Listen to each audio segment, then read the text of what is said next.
Very comfortable in possession. And yeah, he's just he's someone that hasn't got the legs, and you'd expect him. Obviously, this will be his last season. Maybe he might go in January. Who knows? But for me, on the ball, yeah, there's no argument there really. But that midfield balance of him and Kobbie, who I'm going to get onto now, for me against the better teams ain't going to work. You know. But yeah, I think Ericsson could be happy with his display, and I think he probably plays as well against Barnsley in the, I think is it the Carabao Cup. I think he plays there as well, and I think the likes of Kobbie, Bruno Fernandes won't play, so you probably see Collier in there. Ugarte might get a start, or Casemiro. But I think Ericsson might actually play in the 10, if I'm honest, and then they'll play a Collier probably and Ugarte in there, or maybe Casemiro, who knows. But going on to Kobbie Manu, I think Kobbie struggled in there. You know, I don't think it's through no fault of his own. As I've said, Kobbie Manu needs to be playing further up the pitch in the position where Bruno Fernandes plays at the moment, and give him responsibility to just get on the ball, you know, and create. I think Kobbie's been playing has been asked to play in a position where the role is requiring you to be more of an athlete and to keep running all the time. But that's not Kobbie's strengths. Kobbie's strengths are in the final third, getting on the ball, dictating, you know, using his quick feet to create or to get a shot off. And I think the fact that Ten Hag is playing him, especially in the midfield, I know Ericsson's more of a deep lying playmaker in that sense when he plays there, and Kobbie were playing more as the box to box, but that's not Kobbie's role for me. Kobbie needs to be playing with freedom, where the defensive responsibility is lessened. And again, I've been saying this, he needs to be playing where Bruno's playing. Which, getting on to Bruno now, this guy now is a massive problem in the team. And I've been saying this for years. Absolutely was shocking against Southampton. You know, people that don't really have a love for the game will just say, but he got an assist. He just put the ball in the box, you know, decent ball in the box, and De Ligt headed it in. But his general game was shocking. And what makes me sick about Bruno Fernandes as well is that very much in life with a lot of people, you know, nothing can ever be his fault. He's always blaming someone else. And I hate people like that, you know, don't take no accountability, no responsibility for what they do. So too many times Bruno just for instance, with especially I've seen a lot of it with Ahmad. If Ahmad doesn't play him the ball, he'll try to do these hand gestures, trying to show Ahmad how to play him the ball, or why he didn't play him the ball. And it's like, to be honest with you, it's like this has to stop. You know, Bruno Fernandes has been given the keys to the kingdom at Man United, and it's gone to a point now where he just feels that he can just consistently keep doing this. You know, throwing his hands up in the air, telling people that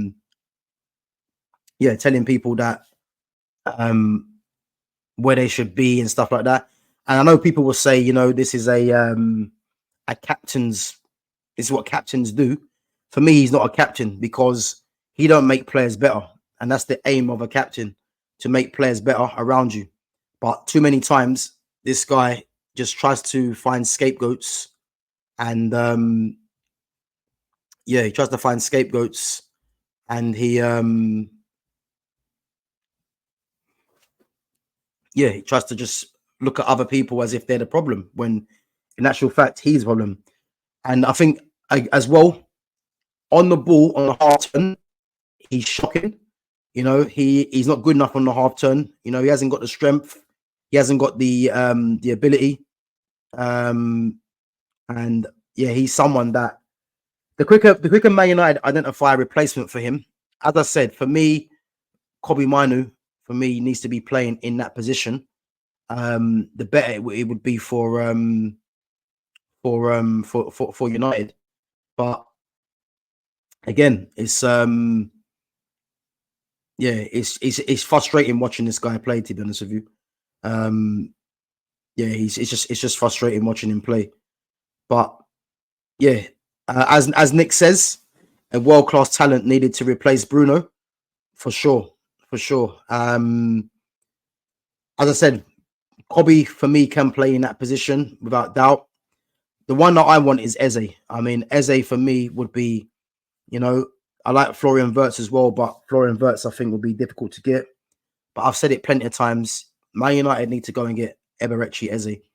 I don't know why Eze hasn't been snapped up by any club personally, but he would be ideal for this United team, you know, in terms of breaking the lines from midfield as well. His strength in running with the ball. I don't understand. Obviously, there's been talk about Eze anyway, but yeah, for me, Eze needs to be bought, man, next summer. You know, for sure, he needs to be made the prime target to play in that number 10 position. You know, for sure, and also he can play out wide as well. But yeah, he needs to be playing at number 10. But so for me, the two world class talents in that position at the moment, because again, not many teams play with number 10, so it's quite hard to think what players can play there. But just off the top of my head, Florian Wirtz and in this order, Eze and Florian Wirtz for me are the top two that I would have playing there, for sure. Or as I said to you, play Kobbie there, you know, because Kobbie for me can play that role. So yeah, that's what I would say. But see, Nick, you're good because you rate Bruno at 7.5. We definitely need someone that's at 8.5. I agree to that. But for me, Bruno's not a 7.5. I think there's a myth around this guy. A lot of it is based on numbers. For me, I think Bruno is his overall game. For me, is a 5 or a 6 out of 10. I think what it is with Bruno, people just look at Bruno because you know he's just got a lot of energy. But I'd argue and say a lot of it is not really energy that is used in the right way.